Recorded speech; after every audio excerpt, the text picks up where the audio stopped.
Hello, and welcome back to episode 13 of Create Everything in the Sky with me, the Rusted Gamer. And as you may or may not be able to tell immediately off, we have made some amazing progress. So let's just go ahead and get right into it, shall we? Or something. Just to add a little bit of texture to a really great big red brick building.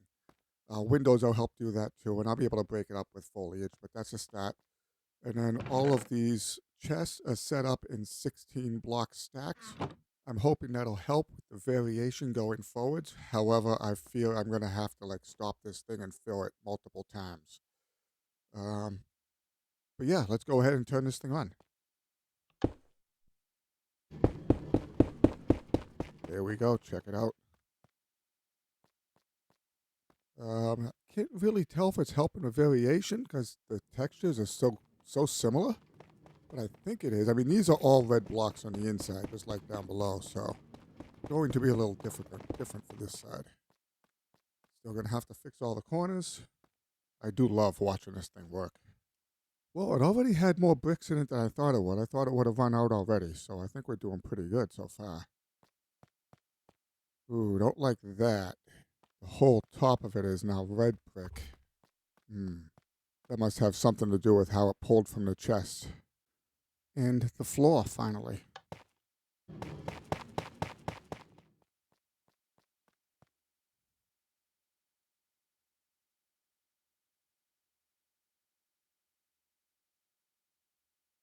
Interesting visual glitch there. All right, there it is. The final mechanism. I already have it programmed. Everything is all set up. Different brick types, floor and roof for the last layer. Let's go ahead and do it. I'm probably gonna run out of bricks partway through, but we'll get at least somewhat there.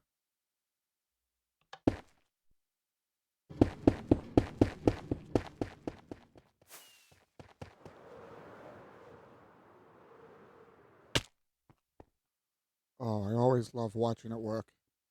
Um, yep, I'm still gonna have to redo all the corners. That's always been a thing. Not a big deal there. Windows, I think, are definitely gonna help to break it up, and I can do a little bit of retexturing when I do all the windows. Roof is looking good. I'm definitely gonna have to come up and retorch it. Now the only question is, does it have enough to finish? And I'm probably banking on no. All right, check it out.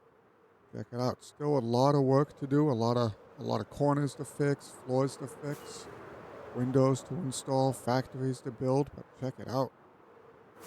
It is more or less complete. Definitely gonna put some torches down. Don't know how many bricks it took. Definitely gotta open this up a little bit. It is very plain back here.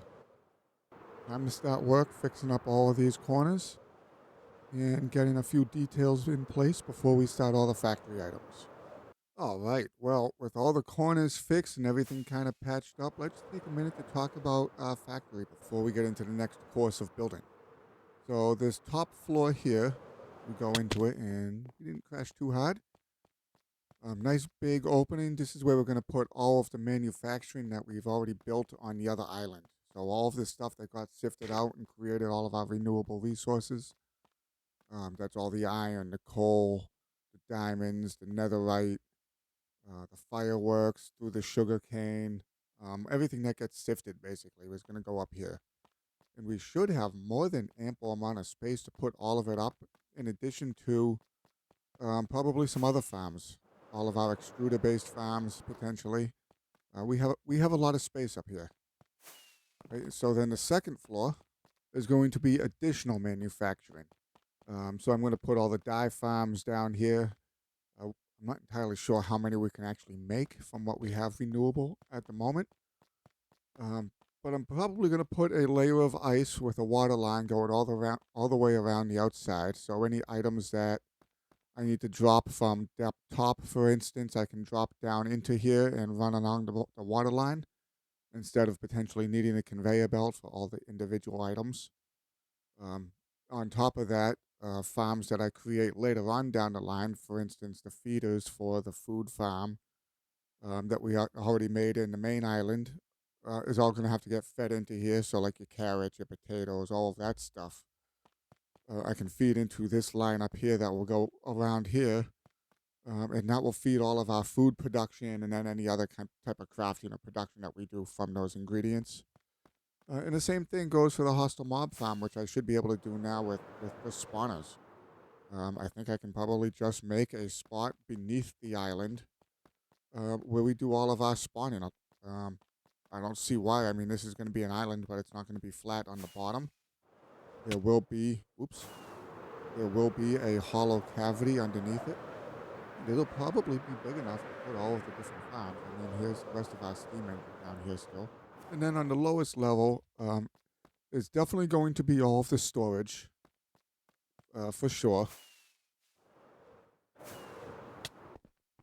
You can see I've already kind of started to lay out different possible options for how I could run the storage lines. Definitely not set on this yet, but I'm pretty sure we're going to have plenty of storage because I'm not going to try and make an item for everything, just stuff that I can totally renewably craft. So hopefully that'll also be all of the woods, all of the different foods, all of that type of stuff. So that's going to be the plan down here. A lot of work is going to have to be done. Very clearly a lot of work. Going to need some windows down here.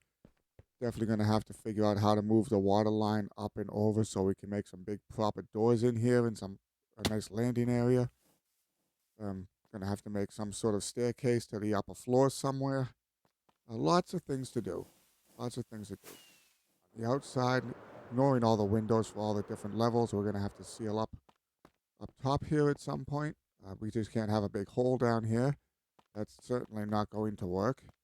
And we might have to put our cobblestone generator farm on the roof. Right, like we might want to take this farm and just put it up here.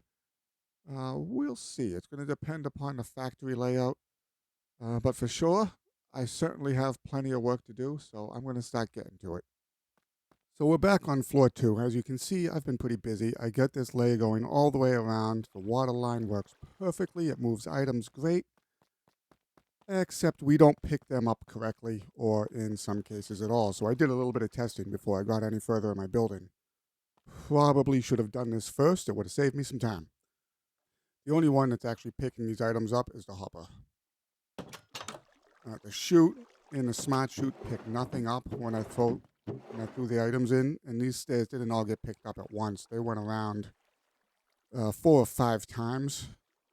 The chute will only pick up somewhere between 10 and 14 at a time when they go over, even with the reduced speed of going over glass instead of going over like the blue ice.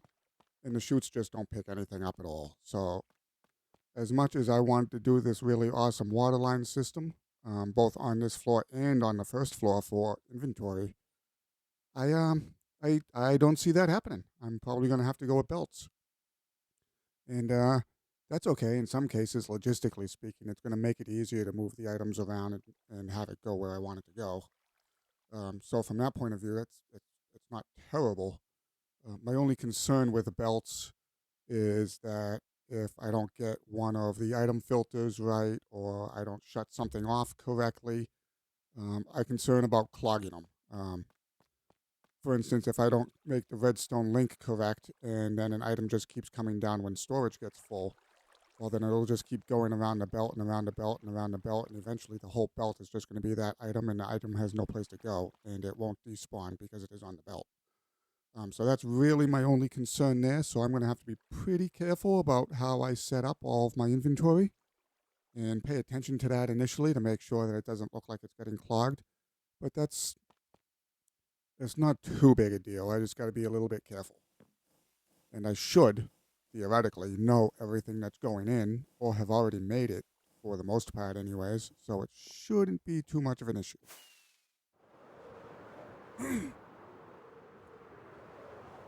The only other thing I did was make a glow ink sack farm, right? So it's basically just a box with some flowing water in it. Yeah, nothing special. Basically, they just flow down through some water onto a blank block, and then they suffocate. There he is. He should eventually make his way behind this chest. There's a hopper here. There's something there. And really, at this point, I can rip it down because I got 2 spawn eggs. I can throw those in a spawner and eventually just make a farm for glow ink. and that's going to be a pretty important item in the future. Welcome back. Welcome back. I have been massively busy. I've got just about all of what I need set up now for the first batch of sifters. This is the part that sifts the gravel and gives us all the different minerals. Pretty much all programmed. I even added a couple of items in. For instance, now we will split up coal and we'll go and we'll grind coal down to make a couple of different colored dyes. Same thing with bluestone, I believe. Yep, lapis. Lapis is somewhere over here, this one here. This will now also split up and get ground down to become dye as well. So making a lot of progress. Making a lot of progress. I'm really happy with how it's coming out. I even managed to shrink it down a little bit so it's not the full length, at least on this cell. And I've even got us some power up top already. So I'm going to be starting work on hooking up power to each individual section and setting up the switches that are going to be required to turn everything on and off wirelessly when we hook up storage down below. And speaking of the first floor, since using water now to move items around is no longer going to be an option, and I think I'm okay with that. What I think I'll do is now I'll run the belts for all of the item storage and movement, kind of like in the middle of the room, except really high up. I got nice high ceilings, so I'll put it really high up. Right? And then what I'll do is I'll use list filters with vaults because I can have 18 items in a list filter. And that's how I'll separate items off of the conveyor belts into a temporary vault where I'll dump it back out again into the different storage wings. Right? And since I can have 18 items, I mean, that's a pretty good amount. I can probably have 2 conveyor belts going into a little wing, one on each side. And that should be plenty of items in there. And that should help keep everything from getting too over encumbered, I think. And now I also won't be hiding necessarily the windows anymore. When I finally get around to putting the windows in, like I had it kind of hidden behind all the water, so they're just going to be small ones up top. But this is ground floor and this is storage, right? So now I can get away with putting bigger windows in at a lower level. So I got a lot to do still. Let me go ahead and get back to work. All right, I've made some great progress up here. Everything is actually now officially connected. Everything is functional. Everything is moving in the right direction. Mostly programmed. I don't have all the items up here to program it all yet. And all of the clutches for all of the individual modules are already in place. They're certainly not set up yet. As you can see, they have no redstone links on them or anything like that, but they're already in place and ready to go. The only thing I need to run up here now is a lava line from the steam engine down below, which in and of itself will be a bit of an endeavor, but that's okay. Once the lava's up here, it's up here, and we're going to need to run it up here anyways, somewhere down in this area over here for the lava / cobblestone generation farm. So let's get to it. All right, we're down on the first floor. I've been busy kind of mocking up how I want to do the inventory. I got the threshold switches down here hooked up, and this would work with the redstone links on the back here. And this would definitely work, but I really dislike how the hoppers look. Like, I don't like that. So I'm definitely not going with that. And it's also taller than the other ones too, as the conveyor belt would have to be on top of this row of chutes. All right, so then I have this style over here, which is very, very, very compact. It's only, 2 blocks high? But I don't really like this either. It puts the redstone link on the back side on the front side of the threshold switches. And I'm not sure if I could put them underneath, but if I put them underneath, that'd be a huge amount of work to make another subfloor under there just to actually program everything, right? And then the last design I came up with was this here. And I think this is what I'm going to ultimately go with. It allows me to put a nice block on the back of something, and it doesn't matter what it is, so I can keep it nice and clean that way. You don't really see any of the mechanisms themselves when it's all set up. I mean, you kind of see a little bit of the smart chute here, but you don't even notice that, I don't think. So I'm probably going to set it up this way. And then I have been busy. Look, windows. Let's get on down here real quick. I've started cutting out the windows. I've been trying to figure out some designs for them. Not quite sure what I like and what I don't like yet. This isn't bad. I'm going to wait for it to oxidize. but I really don't like the shingle look on the inside. And underneath them right here, right, I have those illuminant blocks underneath, and those are there to provide light, right? So look, I got some on this side too. Oh, and then I got these ones over here, which I just kind of cut in. I haven't really finished them yet. I think these look good, but they're very, very plain, and I want to make them look a little nicer than that. But the only reason I have all the windows cut in is because now I have most of the storage kind of laid out how I want, right? Like this will all be one room, two kind of wings. The storage will come in this way, come around, and come back out again a little bit. So we'll have kind of like two different areas there, and I think each one of those holds around 40 items. So this hallway alone is going to hold probably 200 or so items, maybe a little more. So definitely good storage. And then it's the same deal over here. Now these modules are going to be a little smaller because the hallway is cheated to the right a little bit, probably 3 or 4 blocks. But still, even if this whole wing here only holds, 150, that still puts us up around 350 for ultimate storage, which is way higher than I'm going to need, at least right now. Maybe in the future, as I start expanding things out and I get other farms, I'll need more than that. But we'll see. As I drop into spectator mode, let's go ahead and take a look outside. Right, so I think it's really starting to come together now. Having some windows on the inside of this thing definitely gives it a lot more character, a lot less broken up. And it's looking good.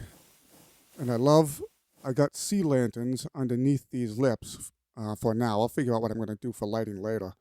But I love the uplight of it too. Right, like I think that looks really good with the uplight illuminating up. And then I'll definitely have windows on all 3 blocks all the way around. So a lot of layout work that I'm going to have to get done. All right, well, I think this is where we're going to end the video for today. We've made a lot of progress, and I'm definitely going to start chipping away at laying out the rest of the windows. Should be a lot easier for the upper floors because I'm not laying it out around rooms like I am on the first floor. I'm just kind of laying them out in a organized pattern, as you would find in most factories. So I'm looking forward to getting that done. And I really need to get everything kind of operational and running. That's probably the most important part now, so I can actually start building the rest of the island that's supposed to go along with this. I mean, there is no island. It is just a big square right now. The island is going to have an awful lot more room to put around it, to do stuff with it. And I think I have some ideas on how to better utilize the Create mod and how it places blocks down to add some randomization. But I'm going to keep playing with that anyways because I really enjoy doing that, and it's one of the things that I really like. But in order to do that, I'm going to need a lot of blocks. A lot of blocks. I don't know, probably like 150,000 between stone and other blocks of that type. So, yeah, we'll see. But until the next episode, I have been the Rusted Gamer. If you like what you see, thumbs up, subscribe, you know the deal. And until the next episode, have a great day.